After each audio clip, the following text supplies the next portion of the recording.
All right, we have a lot to talk about. Yes, we do. We always do. So, I've known Sandra for quite a minute, and it's because our mutual friends in North Carolina made sure that very early on We met. we met. And it's a thrill to see this come to fruition and to see your voice in this space. One of my biggest critiques of this whole field is that I think a lot of times we get this confusion. The dudes don't own everything. They're not the artists.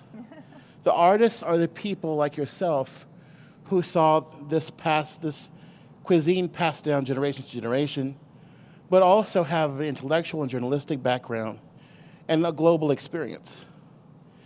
And before, I know y'all are all about technique and ingredients and how to do this. Read the book, because y'all make me crazy with that. But we got to talk about the author experience, Okay.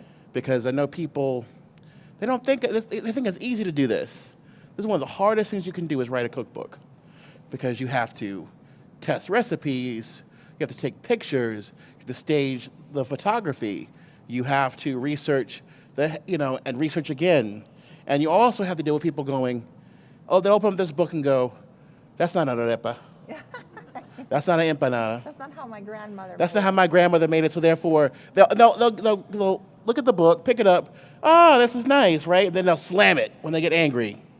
So the first question is, how are you feeling right now? It's an interesting question. I think anybody who's ever had a long-term project knows that when you are done with that project, you feel almost anxious and you miss it. It's, my routine of every day is gone, so I have to start doing another routine before I drive my husband crazy. But yeah, but it feels there's a little bit of angst, there's relief, there's stress, but it's this I miss you kind of situation.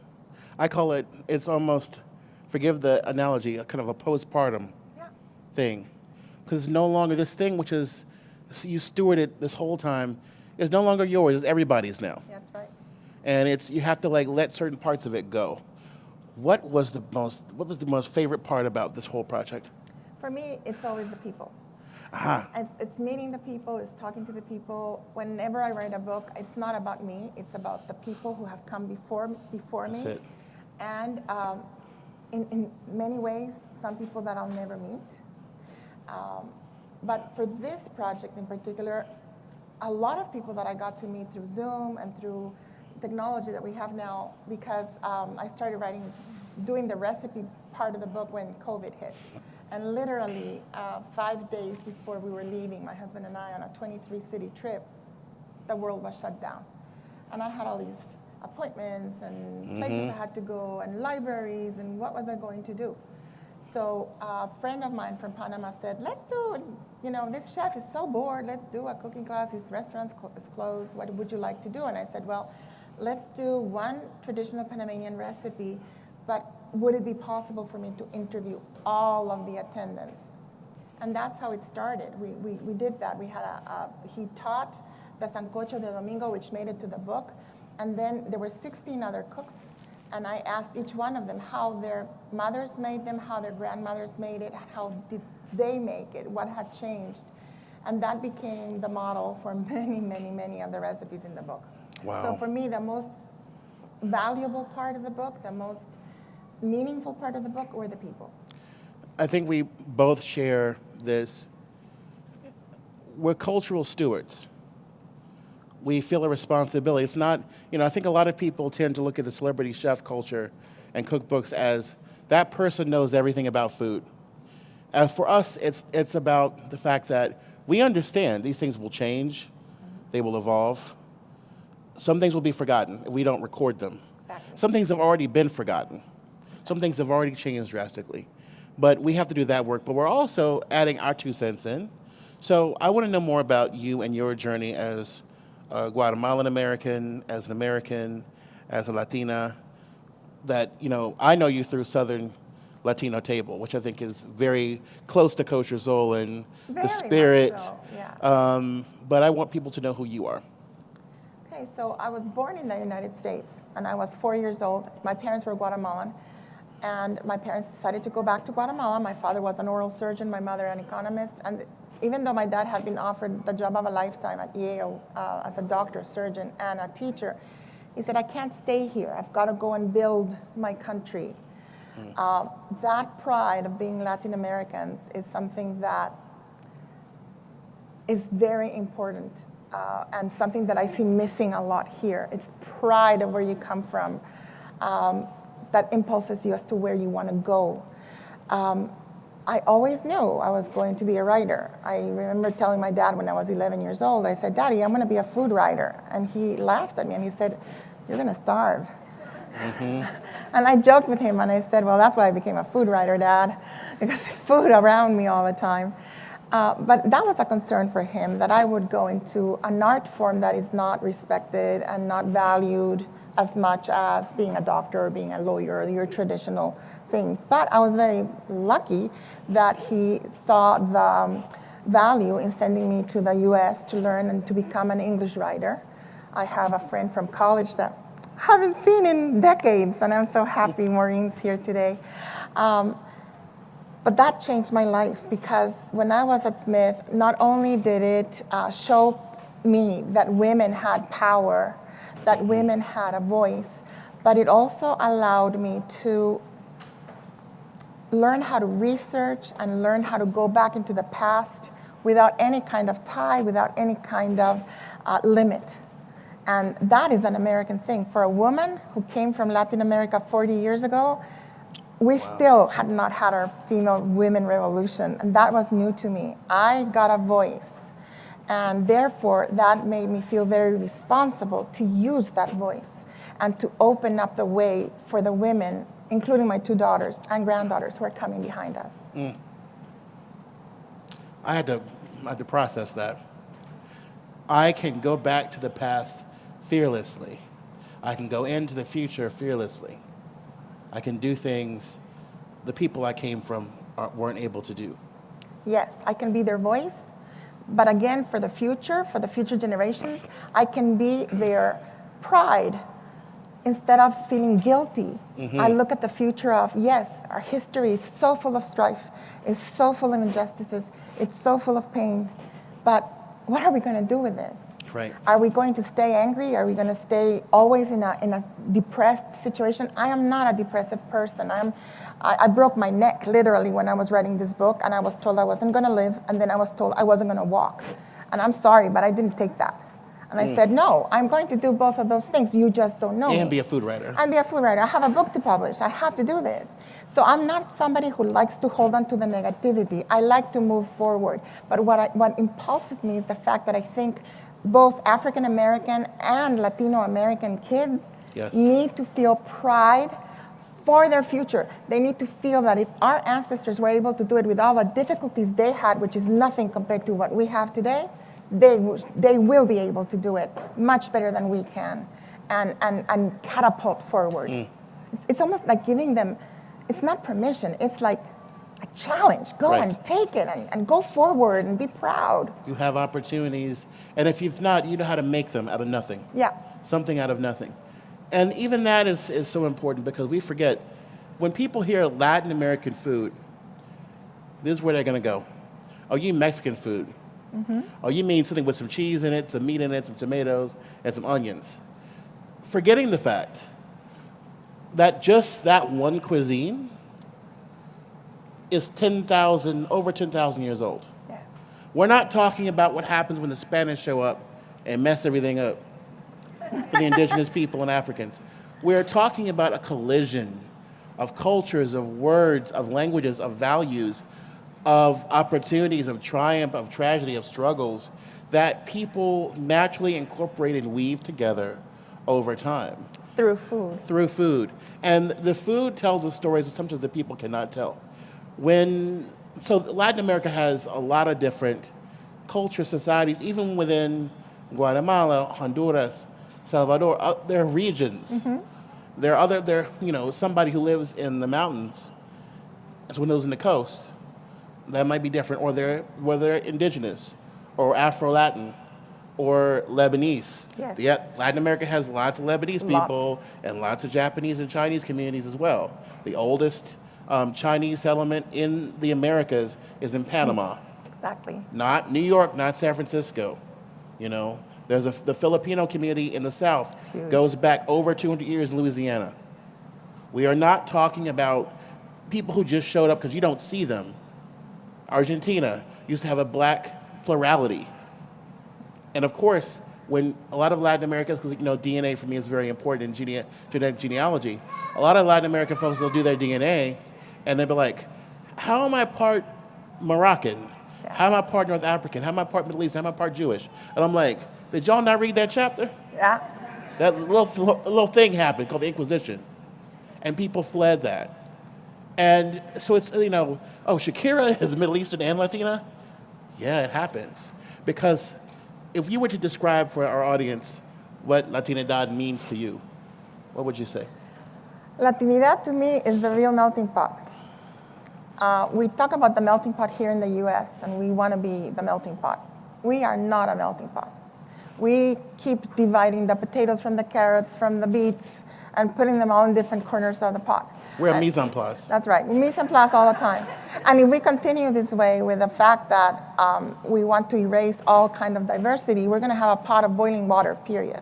It's going to be boring, or I'm going to have to be the same thing, the same thing, the whole thing.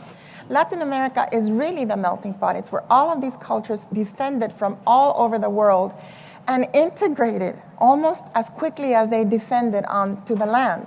In fact, for the Spaniards, for the colonizers and the Portuguese, it was they thought that it was better for them to let interracial marriages and cultures meld because it was easier to control a united group than it was to control a group that was not united. So even before people started mixing, our food started mixing on the plate. And so Latinidad to me is a quilt of all these different patchworks from country to country, from region to region within each country, from town to town within each country, that are woven together by common ingredients. And that's why I divided the book in ingredients. Because I thought if I divided by country, given the limited space that a book can give you, how many recipes per country am I going to be able to put? 25, 30 recipes per country? That's not enough to really showcase what that culture is like. But if I take the ingredients that have been the most pivotal in forming Latin American cuisine, not all of them native to the Americas, and I weave them together, I use them as a thread then to tie all the quilt together, I'm able to show the similarities, but also celebrate the differences. And I think that's part of the challenge that I want my readers to have, is learn to accept and celebrate the differences. Because in Latin America, that's how we like it. We have Argentinians, we have Salvadorians, we have Nicaraguans, we have Cubans. We're not all this one group that can be fit into a box. And the term Latino is an North American term that was first coined for the census of 1990 to have a place for all of us to put a little X. But in boxing us together, there is this limitation and this cancellation of all of these cultures that collide that make it's almost like a kaleidoscope. You know, that it depends how you move the lens, what you're looking at. That is how varied Latin American cultures are. And that is how varied our cuisines are. And what I wanted to do with this book is showcase that in the friendliest possible way, in a way that I was able to bring many people together without excluding anybody, but including everybody, but at the same time with a historical background that was real. So I like to say, as a historian, I am not politically correct, but I don't have any emotion when I tell you history either. I tell you, this happened, this happened, this happened. That's the way it happened. What happened after that? So when there's not that emotion in there, you're able to understand why certain conditions occurred that made our cuisines what they are today. Because cuisine and foodways is simply a moment in time as to where people are in different parts of the world. So Latin American foodways 500 years ago is not what Latin American foodways are today. Right. Why? And people need to understand, this is one of the biggest challenges I had for the cooking gene, which, I like to write food memoir mixed with recipes, mixed with culinary history. Yeah. Because I think do only white women get to write Eat, Pray, Love? People like me don't get to tell. Yeah. We've got snippets of Latin and Afro and other histories, culinary histories embedded in memoirs and stories. But what is it like to just focus just on that? What does that really mean? So for me, I had to think about the kitchen, right? And the fact that, you'll appreciate this. When I was at the Tenement Museum in New York, they've done a lot of effort to diversify how they talk about the tenements of New York and communities. And I had done this whole thing for the masterclass, asking people on social media, if you're from Africa, Afro-Caribbean, African-American, Afro-Latin background, what does your kitchen look like? And we all had the big-ass spoon on the wall that we got whooped with every once in a while. We all had the big pot with the rice. We all had that our island or our state, the map in what's that stuff in the 70s? Like that black fabric, or it was woven in stuff, and it was always like your religion was represented somehow on that wall, and then the spider plant, Of course. and then the peppers, and it was just like everybody was describing the same kitchen, and I was like, did we all grow up the same way? There was a manual when I didn't know about it. And so when I walked into the Puerto Rican tenement, Yeah. I was just like, hold up. I know these are our cousins, but dang. All the pieces are there, right down to the spider plant. As there's the kitchen feels safe to us. The kitchen feels like a refuge. It's where we, digest the day. It's not just, I'm hungry, that's it. That's why we can't write that way. No, and the kitchen is a place where we are not afraid. Come on. But we love. We love through food. Right. And we feel through food. We cry through food. We relive, like I said, the justices and the injustices in food. And so we cannot just look at writing a book and just giving you a list of recipes and formulas to make, because we don't feel that way. Our feelings, somebody asked me once, why do you write? And I said, because I must. Because I need to write. Even if I don't have a project due, I must write. It's that need of getting the words out, of getting, of learning. And sometimes I learn when I write, sometimes I teach when I write. But it's a necessity. It's almost physical to me. I need to write. There is an anguish. I think people think there's this thing called writer's block. No, there's this feeling of anguish when you aren't cooking, right? You aren't cooking, you aren't writing.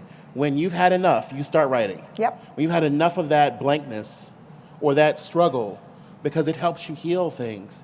So I'm gonna ask you a couple quick fire questions. One that I always wanted to know about was, like I said, I met you in book form through Southern Latino Table. And some people might think, oh, that's cute, that's funny. No, there are the communities that I met, many years ago in traveling across the entire South. These kids sound like this. Yes. They're in Georgia and their first, or North Carolina, and Biscuitville Yes. is right alongside whatever Abuela makes. It's no longer, people's imagination of this group. Okay, let's go back. Texas foodways. We're talking about almost 500 years, along with the rest of Latin America. I don't care what they say. To me, it's still part of that world, that culture, right? And it's very Mexican-centric. And it's very Mexican-centric. And you peel back the layers and it's there.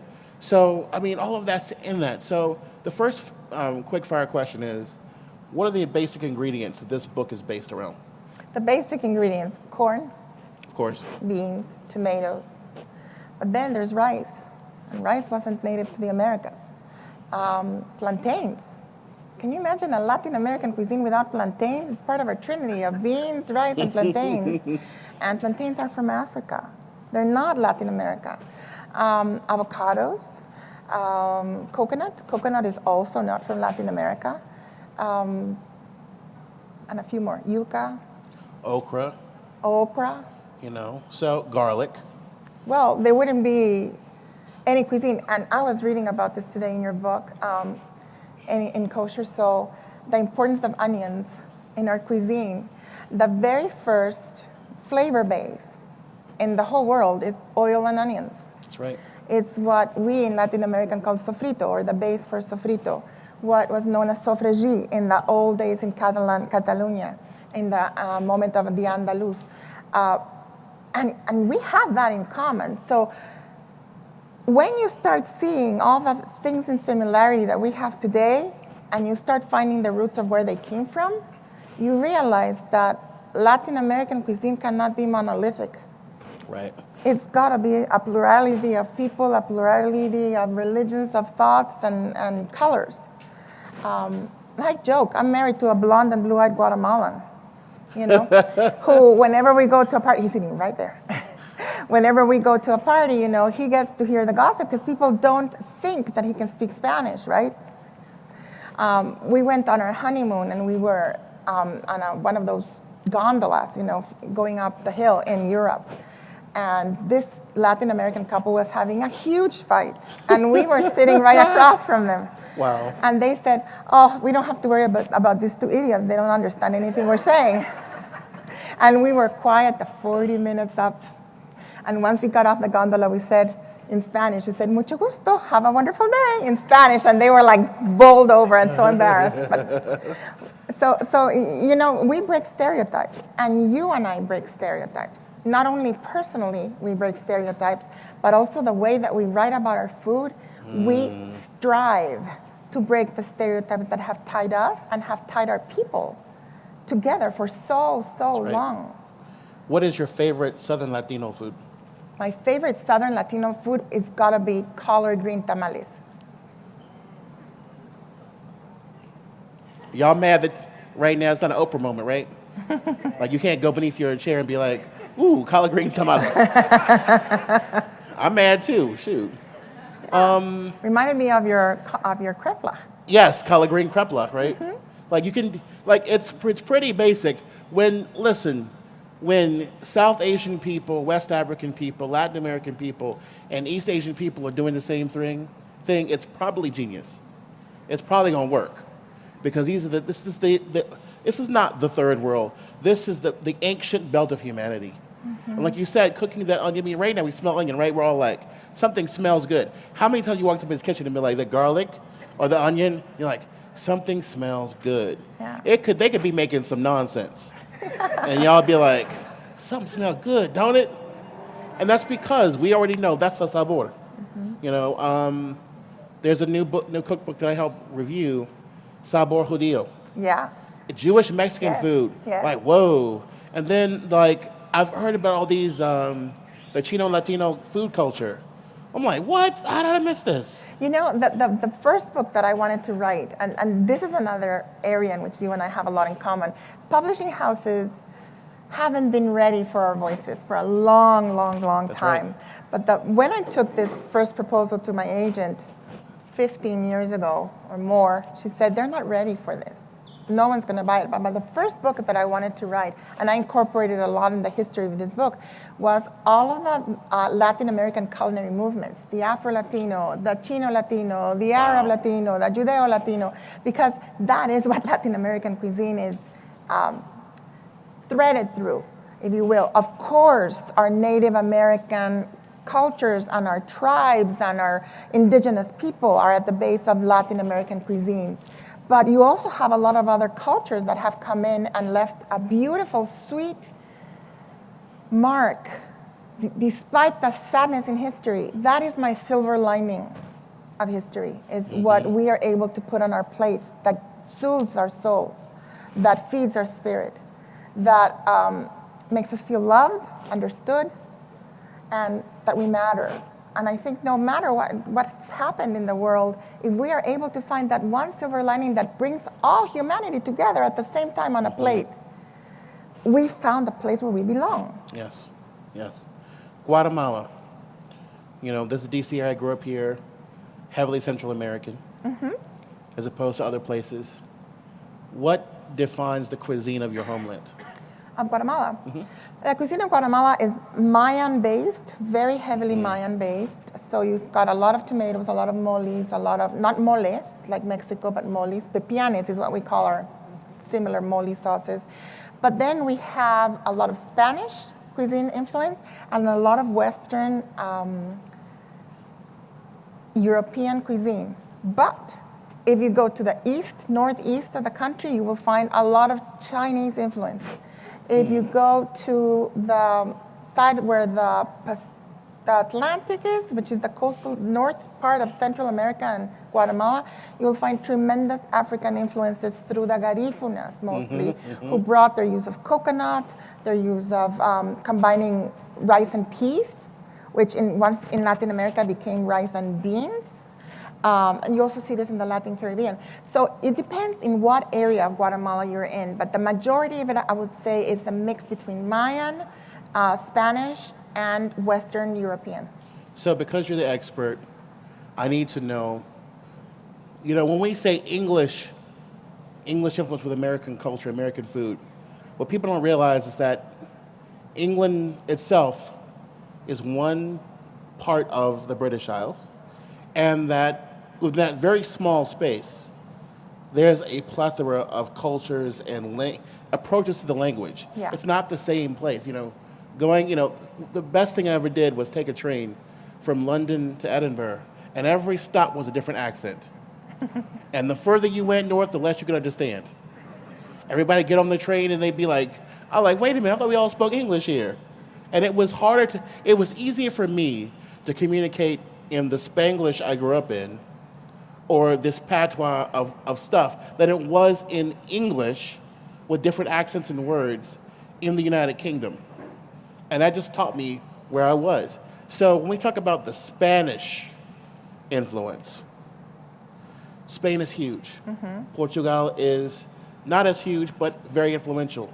They have a lot of similar things going on. Yeah, the Iberians, they were both in the same. Right. Yeah. But with Iberian cultures, with a history of the conquest by the Moors, influences from the Middle East, North Africa, and West Africa, Jewish culture, the French, the Basques, ancient cultures before the Romans came in.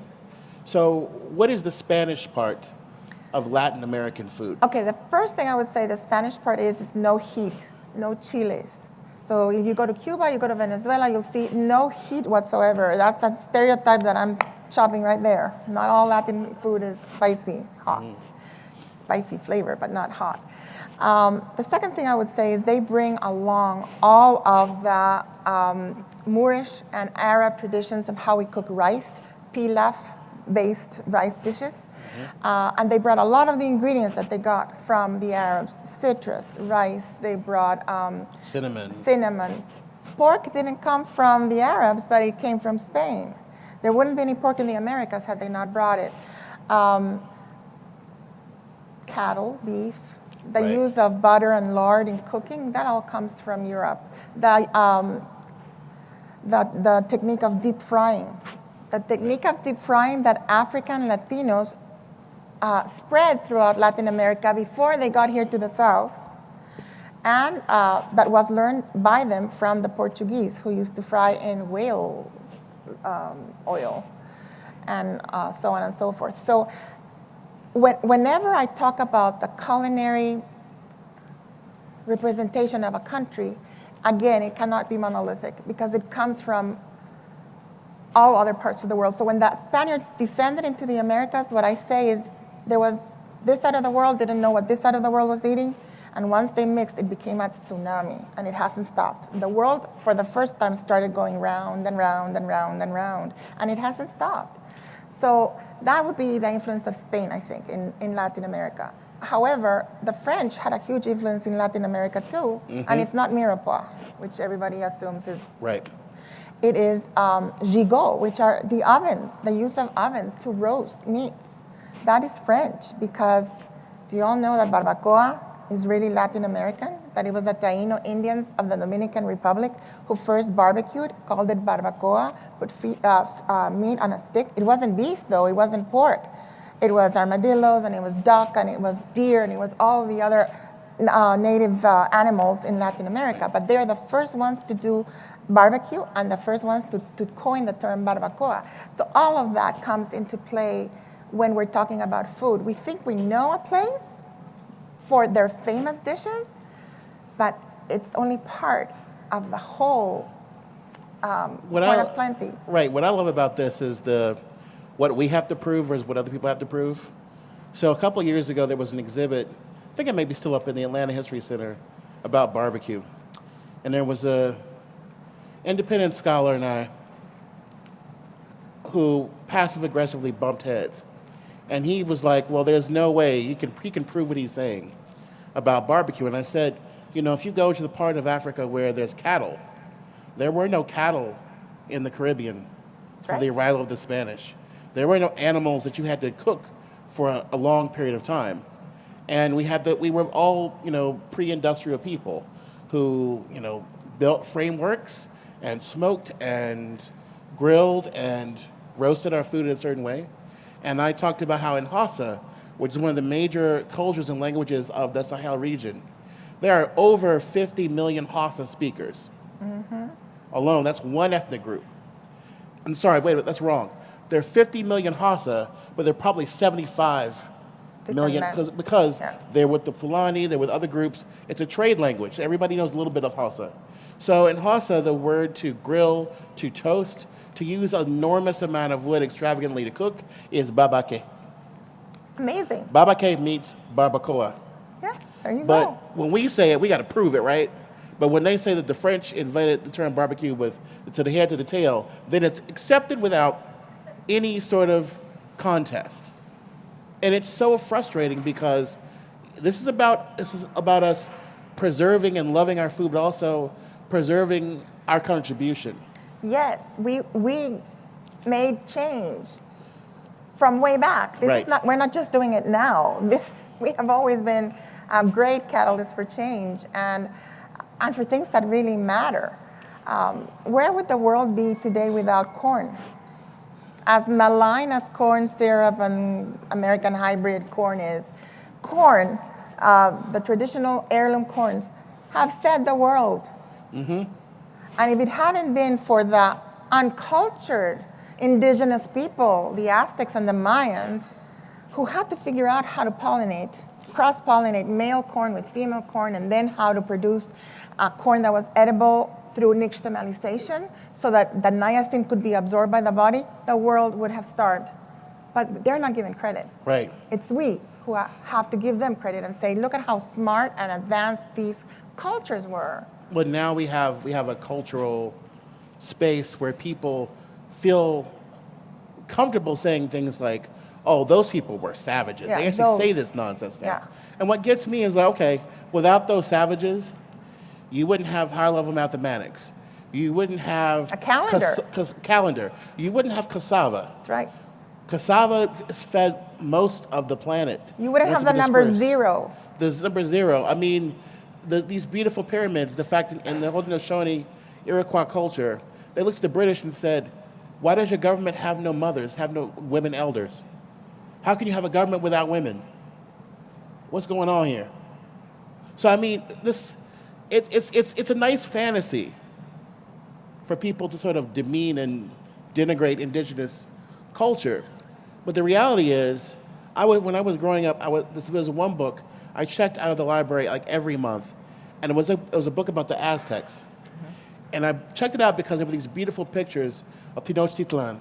Mm-hmm. And I was like, how did they have an entire city with pyramids and floating farms, and like they were able to be self-sustaining, and like they made like their own ice cream and stuff, and I'm like, wow. They used to go up the mountains to shave the ice. And it was expensive, and like only the emperor got to have that. And like, what? Like, this is incredible.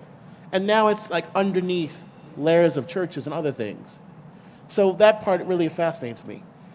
In your book, so like we said before, when you write a book of this size, You got to do a lot of work, a lot of research. We got that. What about the recipes you have to cut? Oh my goodness. My original recipe list was 9,000. 9,000. And I knew that a book cannot be 9,000 recipes because you need a boat, I right? love you, but 9,000? 9,000. Wow. 9,000. And from there, I cut it to 2,000. And that's what I presented because I wanted, but it was on purpose for this reason. I had to prove that I knew what I was talking about. Heard.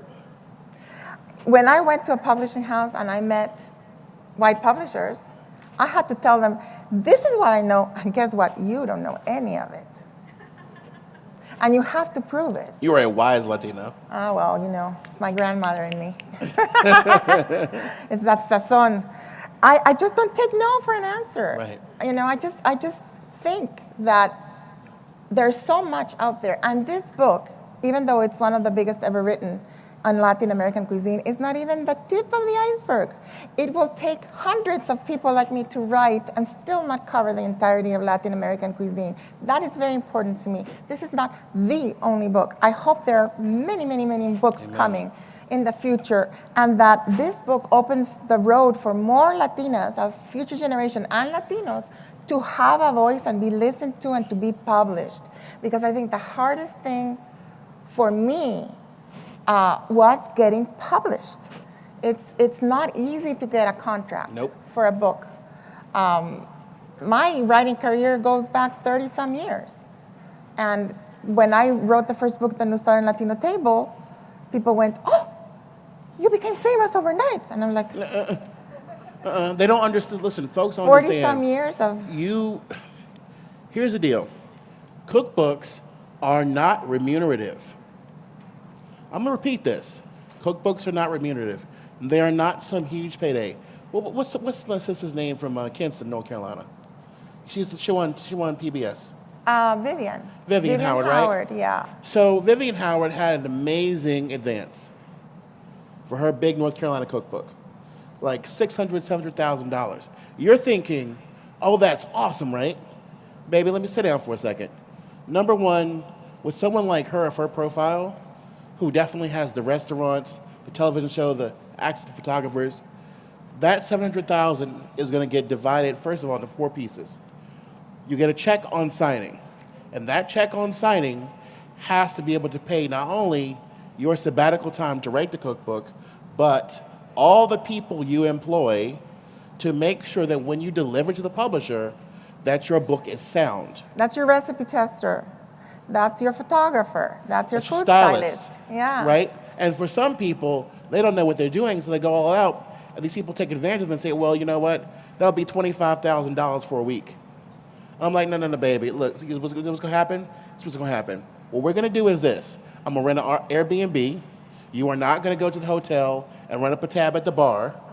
I'm going to be my own food stylist, or with somebody that I know who will do it with me as a freebie on this first project. By the next project, I will bump up their pay grade. I food style and photograph my first book. See, you have to do all. You have to be willing to do all these different pieces. It doesn't fall in your lap, and so you have to. There's that first check. Wait a minute, I forgot one special part. You got to pay your agent, and you got to pay your taxes on every check. Royalties. Royalties happen once you have earned out your advance. Even people like Vivian, to earn out a $700,000 advance. How many books do you have to sell to? By the way, you don't get, like, for example, I was so excited the Cooking Gene came out. I was like, oh, this will be easy. My book is like $20, great. Nope. You get like $2 per book. And you have to pray that, and thank God it did. I was so happy when I got that first $99 check.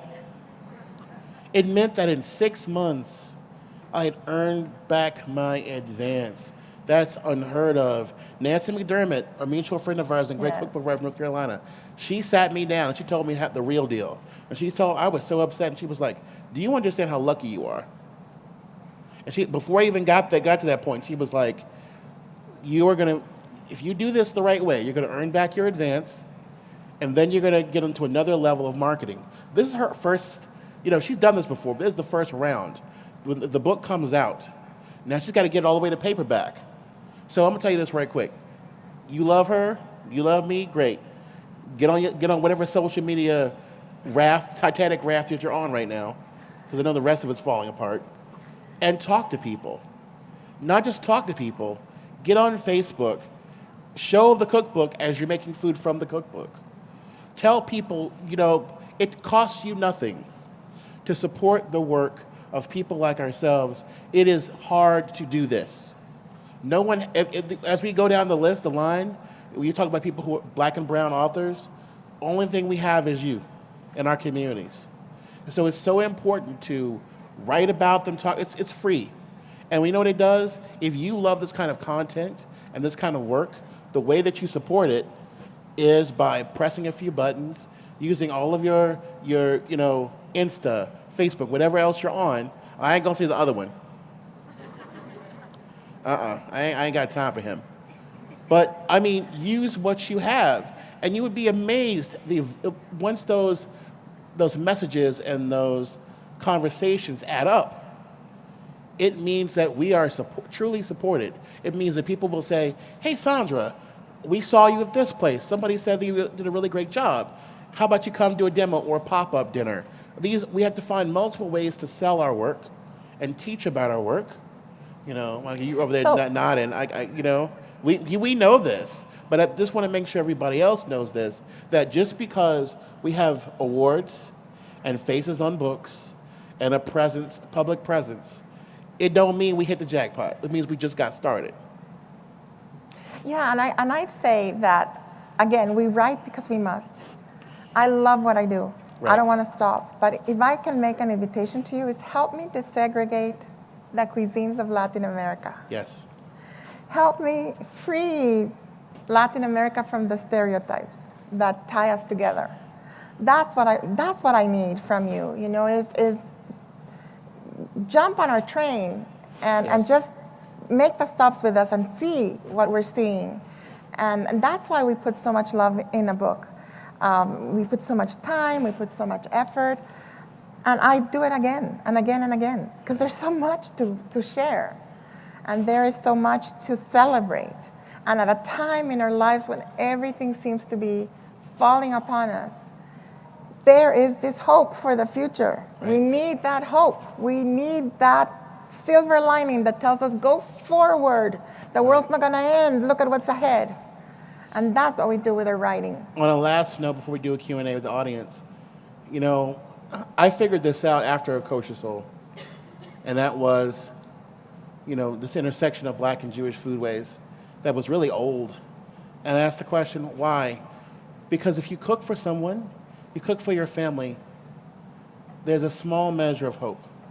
Yep. Cooking means that we have the chance to sit down together just one more time as a group. So, Q&A. I have a microphone here, so raise your hands and I'll bring it to you. And mind your testimonies now. I know it's Sunday. But while you think of your questions, I will say that you were talking about feeding people. The reason I love to write about food is that it's a great way to bring barriers down between people who think they're very different from each other. And let's contextualize it in this way. Other than procreation, there's no more intimate activity that you can have than feeding someone else. That's right. And you are, as the person being fed, you are giving the benefit of the doubt that that person's not going to kill you, or poison you. And being the person that feeds the other is giving a lot of yourself and your soul to that other person to digest and to criticize or whatnot. So it's a very intimate thing. And that is, I think, why when we're at the table, we can bring down our differences and find similarities and a place to start talking to each other and listening to each other, not talking at each other. Correct. Not throwing food at each other. Right. Hi, thanks so much for your talk. I was wondering, over the course of putting together this book, what surprised you the most, and I know this is a very difficult question, but maybe what one or two recipes really stuck out to you the most and that you're proud of to include in this compilation? Thank you. Thank you for your question. What surprised me the most is how Latin Americans can still cook. Because if you look at centuries back of cookbooks and to very many cookbooks of the 20th century, 21st century, recipes are written this way. Get a chicken, cook it until it's ready, season it the way you like it, and serve. It's a miracle we know how to cook. Right. It really is. Because most of our recipes have been taught through oral history, and they've also been taught by grandmas and mothers in the kitchen, or fathers and grandpas in the kitchen. Mostly mothers and grandmas. It is a matriarchal society, Right. Latin America still, in terms of food and values. But now, there's no one teaching the younger generations. They're all going to work like you work. They all are busy, two-income households. Who is there to teach them? So that's what surprised me the most, and that made it goal of mine to make sure that the book, there's a book in Spanish, by the way, the identical book, we had it translated into Spanish. It's the first time that's ever been done. The same book, the same day, translated into two That's languages. really essential. It's really important. Again, that is my desire to bring people together. And anybody out there from Germany, France, China, who wants to translate the book, please, because we want this to go all over the world. Now, as to recipes that surprised me, there's a beautiful recipe from Venezuela that could be probably, it sounds like the most gourmet recipe. It's a beef tenderloin that is made in a chocolate sauce. It's very simple to make. It doesn't take a lot. Of course, a lot of people now can't afford beef tenderloin, so you can use different cuts of beef, which I tell you what to do. Can't use oxtail. Exactly, I know. Tell me when liver became so expensive, you know? But what I was gonna say is some of these cuisines are disappearing because of the political situation nowadays. That recipe is disappearing from Venezuela today. The people in Venezuela today can no longer cook that. So part of what I've done is try to rescue some of the recipes that are in danger of disappearing, to leave that footprint, because we cannot forget the past. That's right. We cannot forget the past. And the other recipes that I think felt very special to me in the book are those that were given to me by people who got them from their grandmas or from their great-grandmas, that were still making them in the same way 4 or 5 generations after they, the first person made it. Because when you see them, and you see them translated to the book of today, you realize that not much has changed in those dishes. And that is why family matters, and that is why family is so important in Latin America. And I'm going to add one quick thing to that. People don't realize something, especially when it comes to the mothers, the matriarchs. A lot of times when they got married, they lost their name. Mm-hmm. They lost their lineage. And sometimes those recipes, and I used to get angry when I was reading some of these things about, utilizing the names of enslaved cooks, where people would come up to me and be like, oh, we had a colored woman who used to work for us and blah, blah, blah, blah, blah. And that was in Husky, North Carolina. And I was like suppressing this, but I'm like, wait a minute, hold up. I was like, you need to rethink this. This same woman probably went home and separated her day from work, from her family. This same woman created recipes that was passed down in that white family, and this man remembered her name. Without him telling you this woman might never, ever get any recognition in history. Amen. For her culture, for her cuisine, for anything she did. Regardless of the fact his mentality was Jim Crow South. Mm-hmm. Wasn't totally, but sort of, use the word color, right?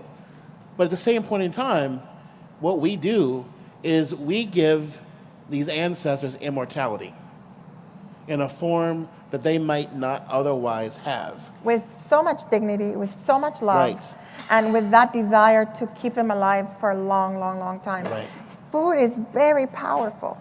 I was once asked by a young college girl who was asking to shadow me. She said, how can you be so happy about writing about food when food has enslaved women?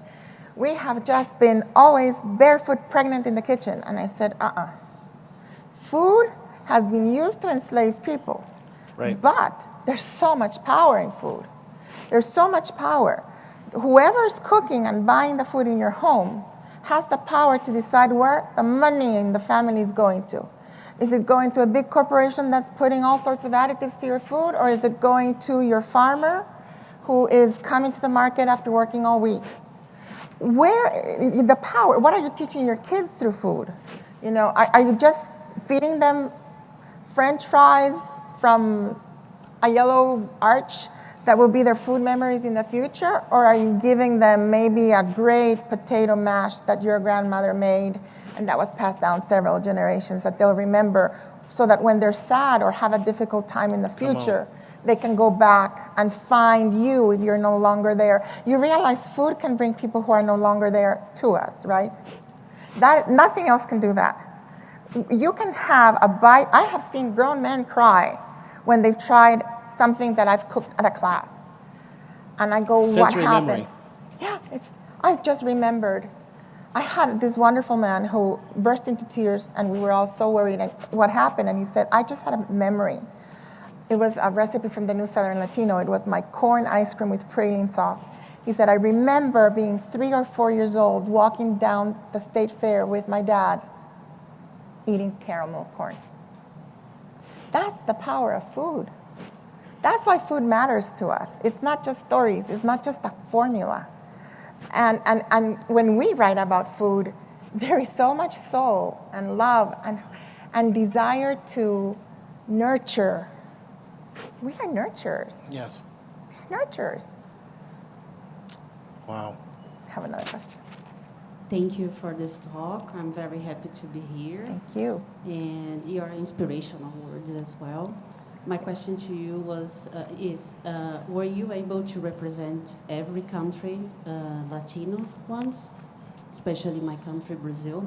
Yes, I represent Brazil as well. I represented 21 countries. And the reason, and I give that explanation, I represented all the 21 countries from Mexico to Brazil and the Latin Caribbean. And the reason I did not include all of the Caribbean islands and all of the Caribbean nations is that they themselves do not define themselves as Afro-Latinos. They identify themselves as Afro-Caribbeans or Caribbeans, and I'm very respectful of that. But Brazil is part of Latin America. We're not letting you go anywhere. The food of Brazil is extraordinary. The history that brought the food of Brazil with African, Lebanese, incredible Amazonian people. Right. It's just phenomenal. And it's very, very different from, it's not only churrascos, okay? Churrascos are fantastic. I love It's maquicaña. acarajé. It's acarajé. Feijoada. And it's Cachaça. moquecas. And it's all these amazing things. Yeah, exactly. So yes, Brazil is, I think, feel proud. We have time for one last question. And then we have a demo.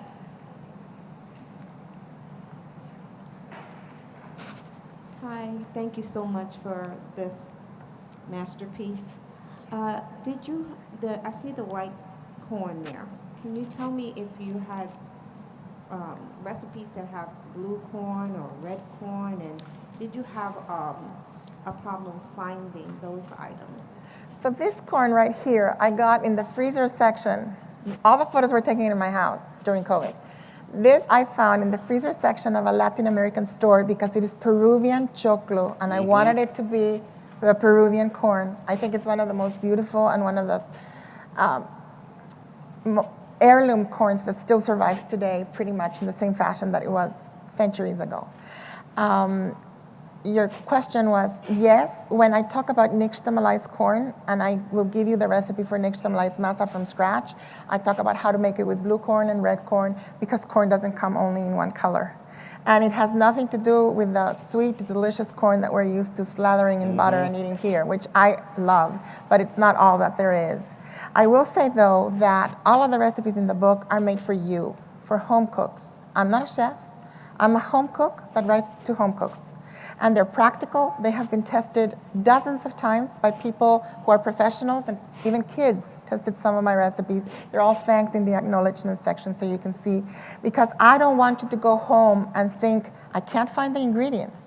I don't know this technique. It's so hard. It's all made. You don't have to learn new techniques to cook this book, and you don't have to look far. You can go to your regular supermarket to get most of your ingredients. With a few exceptions, depending on where you live. Here in DC, you will have no problem finding them all, I know. But let's say you're in a place like Oklahoma or Kansas City, you may find yourself with less Latin American stores there, and I offer you a source of ingredients that I proved works, because that's the one that I tested when I was at home during COVID, and I can go out from home to shop. So these have been vetted also, so that you can call them or order online, and they'll deliver exactly what you need to your house. So this book is for you, for every day. You will not find a recipe of chapulines, which are grasshoppers. You will not find the recipe of iguana made in Guatemala. You will not find the esoteric. You will find the day-to-day food that your contemporaries are cooking today, and the explanation as to why they're eating what they're eating today and where that started. Bueno, bueno. So, before you do the demo, let's give you a round of applause.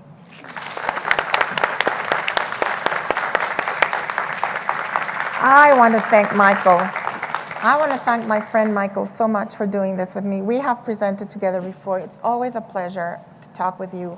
Igualmente. But there's this brother, sisterhood, siblinghood going on here that is very, very special to me, and that I hope will invite you to find your brothers and sisters in your communities, because it's a very special, loving bond that you can form through food. I love you, my friend. Thank you. Thank you so much. Thank you. What you got? Okay, I'm going to make you a very quick, easy recipe, because we're going to feed you in a moment. Did you know you were getting fed? Sandra, will you tell us why you're making this recipe here Okay. in Washington, D.C.? I'm making the curtido de repollo, which is a very easy slaw made with cabbage. Oh, okay. Because you're all eating pupusas in a moment, with this slaw, and I'm going to explain why this slaw is important, and a special tomato sauce. And we have a special restaurant From La Casita. from La Casita who made the food today. And we wanted to represent a country that was in Mexico to open the world. Because I say Latin American food is like a big house. The front door is Mexican cuisine. It's the one you all recognize, moles, tacos, etc. But once you walk and you cross over the threshold of that Latin American house, there are 20 other kitchens, and they're all worth experiencing, and they're all worth trying. And so we went to El Salvador today for this very basic recipe. Curtidos are our slaws. And curtidos, we don't use them as a salad. We use them as a topping or as an accoutrement to fried dishes, to heavily starchy dishes. It breaks that, it allows your palate to feel vibrant and fresh again. And this couldn't be easier. And it looks like a coleslaw. So again, I'm not asking you to make a leap of faith that's from here to there, to trust me into trying these recipes. I even try to find recipes that you will find familiar in some way or the other. And you'll say, oh, this sounds a little bit like, a Chinese stir fry, but it's from Peru, okay? So I've got carrots, cabbage, some green peppers, because in El Salvador, the heat is only if you want it. So if you want it spicy and you like hot kimchi, you could add chiles to this, but this is what they call chiltoma in parts of Latin America, because we don't all speak the same Spanish. Did you all know that? So in the Spanish edition of the book, I added a glossary where I tried to define ingredients, cooking techniques, and utensils in all the different possible ways, so that if you are from this country, you may find, if not yours, your neighbor's country that you recognize. Some onion. That's all there is for this. Look, and you mix it together. And you all know how to do this. This is so hard. Remember that commercial where the lady's making Rice Krispie treats and she throws flour in her face, and the kids, that's exactly the same kind of thing. And we're going to make a dressing. And the dressing here, we don't pickle in the same way that Germans pickle or the Americans pickle.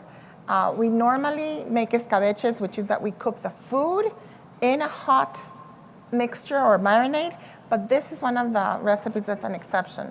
We have a little bit of vinegar. We have some water in there, peppercorns. So far, you can get all the ingredients in your supermarket, right?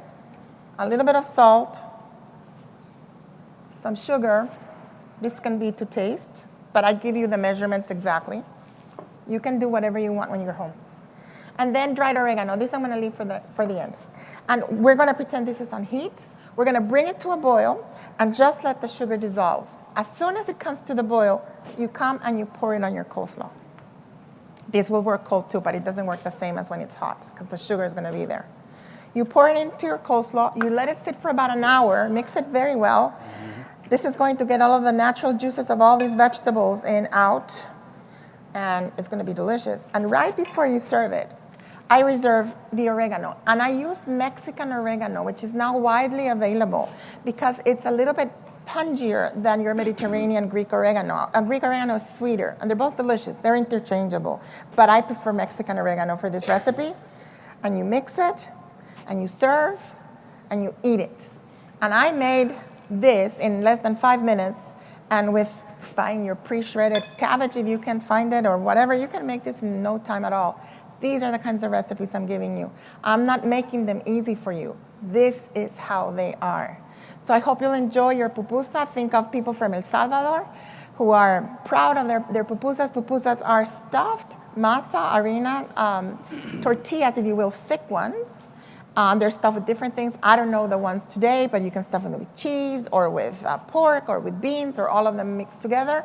And then you serve them with the coleslaw and some tomato sauce. And one last thing, break the stereotype. Not all Latin Americans eat tortillas. Tortillas are eaten from Mexico down to Central America. Once you cross over to South America, tortilla means what it used to mean in Spain, an omelet. Right. Okay?